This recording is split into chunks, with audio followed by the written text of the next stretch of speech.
Oh, hi, YouTube again. On this dark and stormy night, or I guess it's not really that stormy, but it has been stormy. This is the winter that's kind of, out in the Midwest where it barely ever snows. They've gone like 4 feet in a day, and, it's kind of in the north, it's gone back and forth, and some weeks we have a lot of snow and some not at all. So I wanted to just uh, bring to light the topic of what has happened to ghost stories over the years.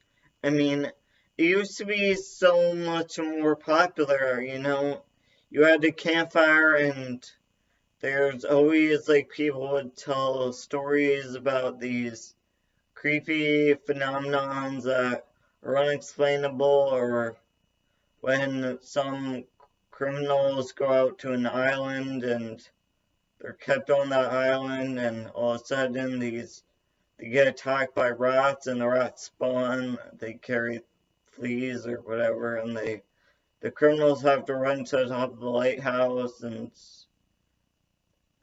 I think that was one I read in seventh grade in the class. It was like the key something, Florida Key, whatever. I don't know, but it was about death, which I guess all of these are about death. Um, ultimately. But, life is no fun without a good scare, so tonight I want to uh, tell you people some bone chilling ghost stories, because I think that might kind of be spreading awareness just because, these things exist, and I bet most people, they just don't read these books, or so I'll take it upon myself to read read it to you. This is Bone Chilling Ghost Stories by Jen Jones, and it says Snap Books, which I guess is a part of a series of I don't know, part of a series that's I don't know. Back it says like Capstone Kids.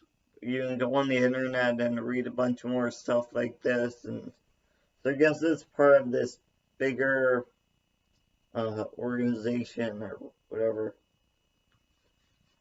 So I'll start with the introduction. Um, but first, it's by Jen Jones.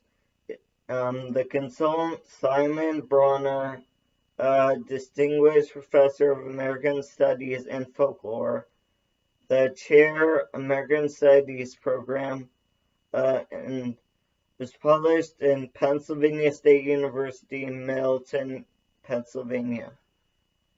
It's by Capstone Press, Capstone Imprint.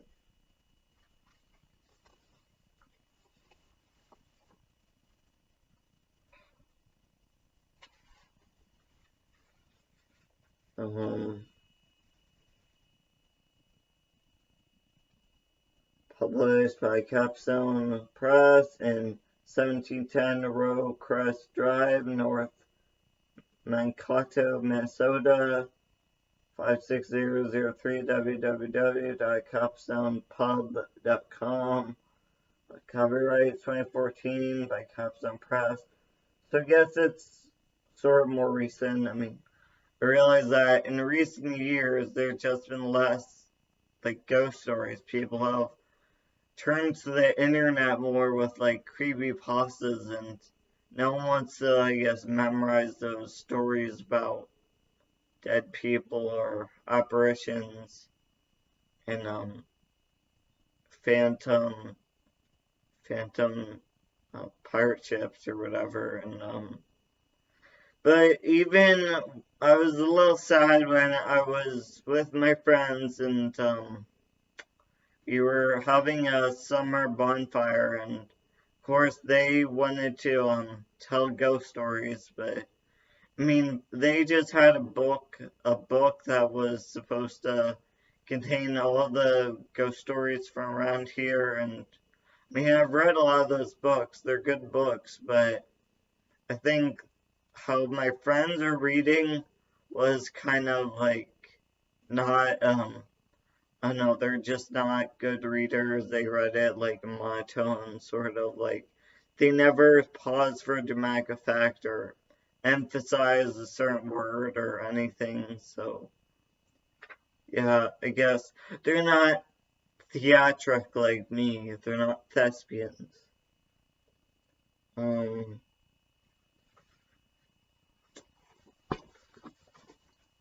so, hmm, yeah, let me start with the opener. Are ghosts real? It's the million-dollar question. Do ghosts truly exist? Hundreds of legends and reported sightings seem to point to yes, but many people still doubt whether life really continues on the other side. From the sea to a cemetery to a farm, nowhere is safe from things that go bump in the night. Get ready to be totally scared. Yeah, no, once you start researching it, there's just so much mounting evidence of this other side that, of course it's real. I mean, we're spiritual beings having human experiences, not human beings having spiritual ones. Secret of the Alchemist. The Alchemists include people like Isaac Newton, Pythagoras, I think Aristotle, probably Socrates, Confucius, I guess Ptolemy, Tycho Brahe, Galileo. So I guess what an alchemist is just one of those people that's achieved something great, and they're not just one of those everyday people who just maybe goes to work, eats, goes to the bathroom, maybe has a pet, walks their dog, goes to sleep. So they're the kind of people who have like nightly routines, and I have these little jars. I use them for right now I have an orange peel in there. I'm saving that for when I mix it into a herbal essence, because if you went into like a chemical laboratory, they do have a bunch of mixtures, tinctures, herbal things, those types of things. And another thing I want to say, when it said The Other Side, yeah, that's a great book I read, by Sylvia Browne. The Other Side and Back by Sylvia Browne. I guess I want to start with one of the probably the most well-known like ghosts out there.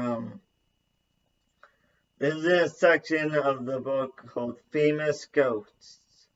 The first story in that section. It's probably the most famous because of SpongeBob SquarePants. He's featured, I think he's the character, the Flying Dutchman, the ghost that's supposed to haunt the seas. I mean, I bet there are a lot of ghostly stories about the seas, because, I mean, when people had those little wooden ships back in the day, or, even big pirate ships, they sank, and, yeah. So, a ghostly ship, that's what this is called. Sailing the Cape of Good Hope off the South African coast is an awe-inspiring experience. That was the case for Captain Hendrik Vanderdecken, who braved its waters in the late 1600s. As the Dutch captain's ship sailed the Cape, he became lost in thought. He failed to Notice the dark storm. Clouds are rolling in from the west. The dark storm clouds rolling in from the west. A clap of thunder boomed. Lightning crackled in the sky. The waters got choppy, and the rain began to pour. Captain Vanderdecken yelled for his crew. Sailors report seeing a ghostly ship just before a storm. So this is the picture. I don't know how well you can see, but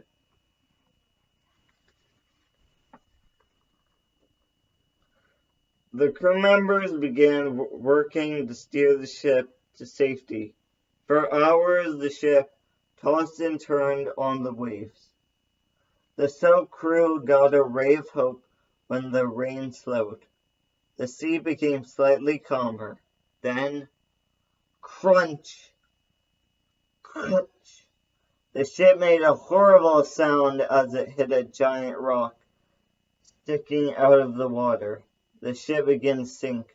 Water flooded in through the hole created by the crash. The crew tried to fix the damage, but it was too late. Captain Vanderdecken stood, stunned by what had happened. He angrily vowed, "This boat will round the Cape even if we have to keep sailing until Judgment Day." The ship plunged into the water, drowning everyone on board. The last thing visible was the captain's first thrust into the air. To this day, his fist thrust into the air. To this day, Captain Vanderdecken and his ship, known as the Flying Dutchman, haunt the seas. Sailors all over the world claim to see the glowing ship trapped in the eye of fierce storms. And under it says, Ghostly Sightings. In July 1881, Prince George of Great Britain was serving aboard the HMS Bacchant. I think that's how you say it, Bacchant. The prince recorded that a lookout spotted the Flying Dutchman as the ship rounded the Cape of Good Hope. George later became King of Britain.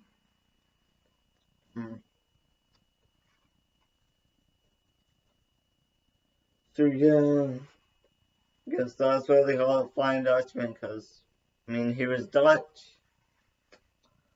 Let me finish up the famous ghost section, and I'll finish the book some other time, make some more videos. So you can just pretend we have a bonfire going, or a campfire, or you can pull up a video of a, I don't know, fireplace or on fire or whatever. I mean, I'm sure that's kind of a relaxing sound, the crackling of fire. I mean, that's the only plasma we have, that people have seen, that people saw before space exploration, I think. Plasma is, I haven't done too much research about plasma, but fire is definitely the most common form. Next one's called White Wolf. During summer 1872, a warm night in Lafayette, Indiana, provided the perfect opportunity for a bonfire. William Lingle had invited a group of people to a backyard party at his home. The guests included a British professor, 2 newspaper reporters, and a courtroom judge. The common thread? They were all fascinated by the supernatural. The guests were eagerly listening to Lingle's story about a nearby haunted house built on an old brickyard. One man asked to see the haunted house. Everyone agreed, and off they went. When they arrived, there were no traces of ghostly activity in the crumbling building. You just gotta learn to look for it. I mean, all these things, like, you wouldn't notice them unless you were looking for them. Or, you gotta use, like, infrared vision, night vision. So they saw no sign of ghosts in the crumbling building. But the 5 men were patient. They sat in the rubble for hours, waiting for something to happen. Suddenly, a bright blue light filled the room. When it faded, in its place was a white wolf. The white wolf set out a deafening howl, pointing its head toward the sky. It then shapeshifted into a giant frog. The creature transformed yet again, this time into an American Indian man. The man then vanished. Ugh, pretty creepy. Shapeshifters. And, shapeshifters and apparitions and,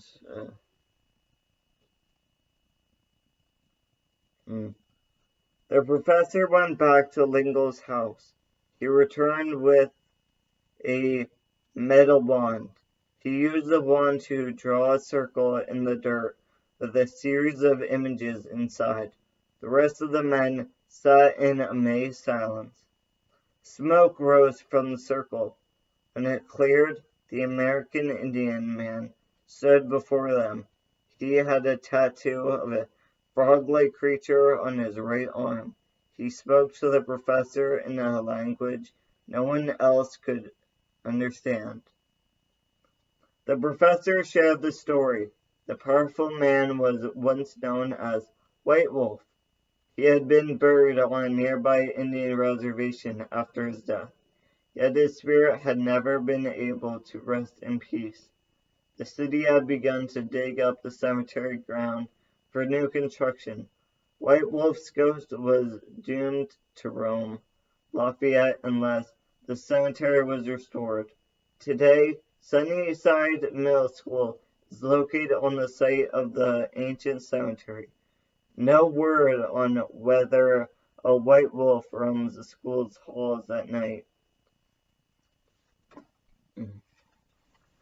But see this illustration? It says the spirit turned into a white wolf. And where it says shapeshifters, White Wolf may have been a shapeshifter. Some Native American cultures believed that these spirits could take on the form of people or animals. The Navajo people called these restless spirits skinwalkers.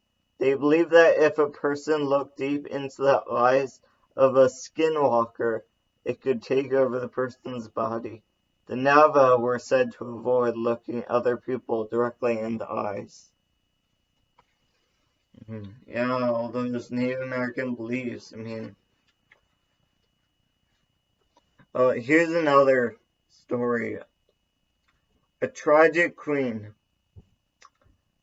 Being the Queen of England seems like a dream come true, but for Anne Boleyn, it was a nightmare. She and her husband, King Henry VIII, were deeply in love when they first met, but the king turned on Anne after she gave birth to a daughter. Henry wanted a son who could inherit the throne. Less than 3 years after their daughter, Elizabeth, was born, Henry made a shocking move. He had Anne arrested and sent to the Tower of London. The king claimed that she had committed a number of crimes, including working against the government. Henry also said Anne was a witch who used her power for evil. Anne was found guilty in a court trial and sentenced to death. On the day of her execution, May 19, 1536, Anne's faint smile showed that she had accepted her fate. Blindfolded, she knelt down as the swordsman cut off her head. Anne was buried inside the Tower of London chapel, but her ghost refuses to rest. On the anniversary of her death, she is said to appear at Blickling Hall. where she was born. Her headless ghost arrives in a coach pulled by 6 headless horses. Every Christmas, Anne is seen wandering the grounds at Havre Castle. King Henry once courted her there. But the scariest Anne Boleyn sightings have happened at the Tower of London. She often roams the site of her execution, carrying her own head.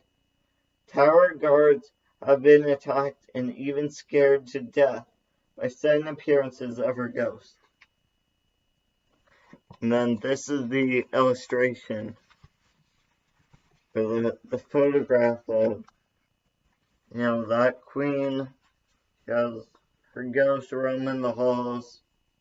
And I've been to Tower of London, but I wasn't looking for the ghost of Anne Boleyn.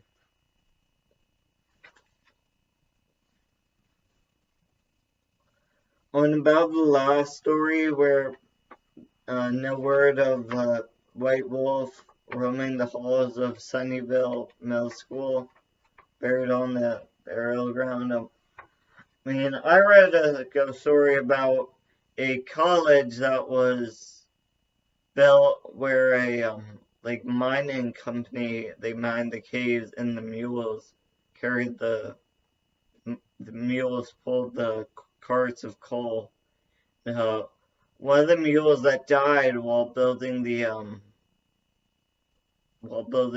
university here. One of the mules that died there, Old Coley, you can read that story. Old Coley, I read a story about one of the students at that university running into the ghost of that mule. But the thing is, don't be afraid of these ghosts. Why are people afraid of ghosts? Like, a lot of times they're just benevolent. Or they're just kind of there, like they don't know where else to go. That's why when I read that story by Sylvia Browne, the famous psychic, she said all of her exorcists or ghost hunts, she would just tell the ghost that was haunting the Toys R Us or wherever, the place where the Smithsonian, where they had problems with ghosts and they didn't want ghosts anymore. They called her because she just told them, okay, you're dead. Figure it out. Your soul, have your soul be at rest. You're done here. This is old news. Move on. The last one. Voodoo Queen of New Orleans. This is what it's called. Want to go where the ghosts are? Take a trip to New Orleans, Louisiana. It's said to be the most haunted U.S. city. Even running errands can turn to a scary experience. Just ask Elmore Lee Banks. In the 1930s, his trip to a drugstore on St. Anne Street became an unforgettable ghost story. Banks was waiting at the counter. An old lady wearing a long white dress and a blue turban got in line beside him. Suddenly, the pharmacist's eyes bulged out of his head in fright. He fled to the back of the store to hide. Confused, Banks turned toward the woman, who cackled with laughter. "Don't you know who I am?" she asked. "No," said Banks, growing more impatient by the minute. The woman's eyes darkened with anger. She smacked a stunned Banks hard across the face.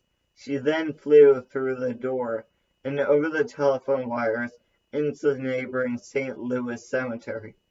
Banks promptly passed out on the drugstore floor. Banks woke up as the pharmacist tried to revive him. "You know who that was?" said the pharmacist. Banks shook his head.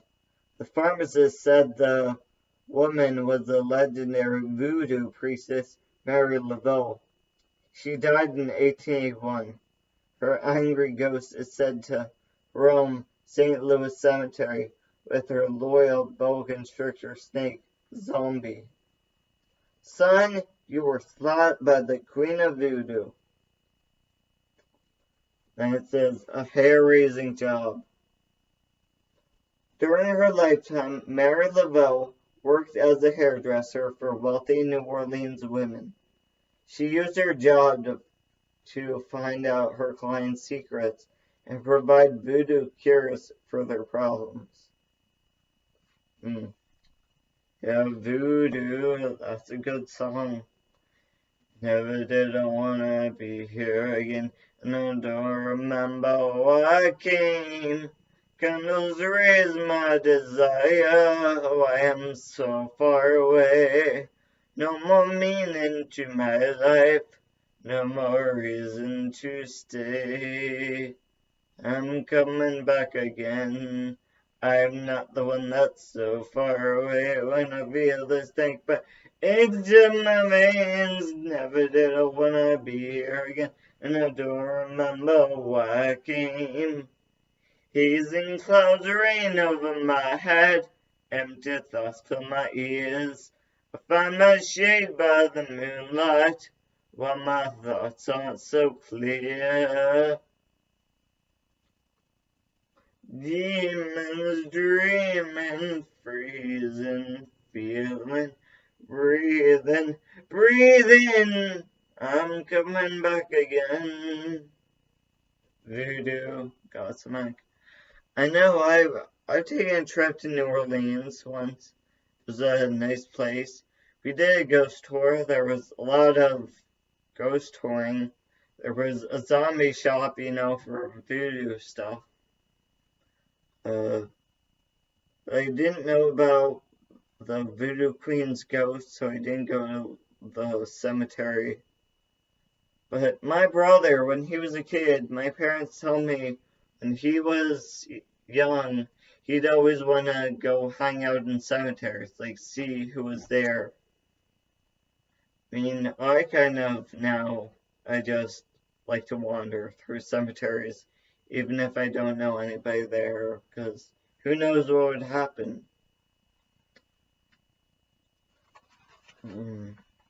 So that's all the famous ghost stories, but now I'm thinking about New Orleans, there's an Alumbrados OTO Lodge there thing. I mean, they're open to the public, they're secret society, but most people have no idea about them.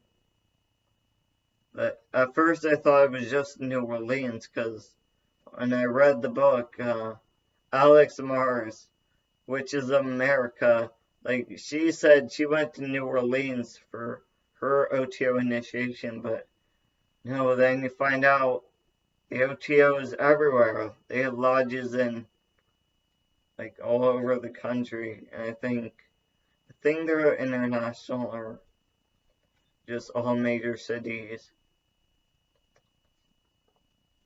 I mean, when I was doing the ghost tour, like, I mean, he had a lot of very detailed stories, but I guess no one was really cared that much. No one, like, saw it as real like me. I mean, if it's just made up, then but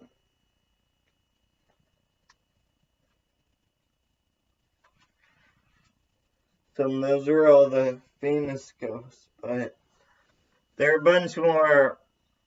They're all over the internet, creepypastas. And yeah, I hope you